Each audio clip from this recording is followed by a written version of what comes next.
My name is Mark Smith. I'm the Public Works Director here in Sunriver, working for the Sunriver Homeowners Association.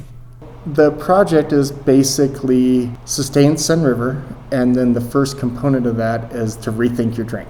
We've replaced the majority of single-use items for drinks, so anything from water bottles to disposable coffee cups.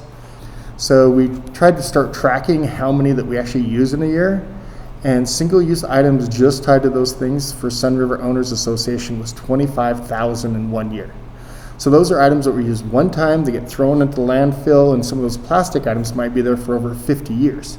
So we're saying, what could we do that could actually have an impact, where we could also start to share our campaign ideas and be making a real difference in the environment, which is really what Sunriver is based around. And it is just crazy to think about. You use something for 10 minutes that could last over 50 years in a landfill. And when people understand that, it's pretty easy to get them excited about the direction you're heading.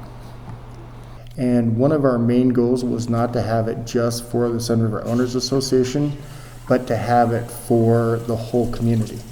We have been able to do the project. It's been more focused towards employees because we're still here almost everybody's still here on a daily basis.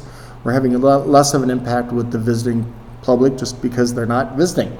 And so we're seeing that it's a challenge, but you have to start somewhere.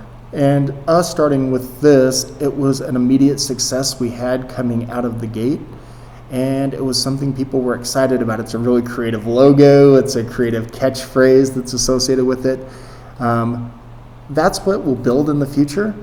But if you were looking for like, hey, did this make all the difference in the world for everything in Sunriver? Absolutely not. But it's a step in that direction that gets the energy and support behind it that will change people's thought processes and maybe how they use drinks or cups at home, and carries a little wider than just coming in vacationing or living here in Sunriver.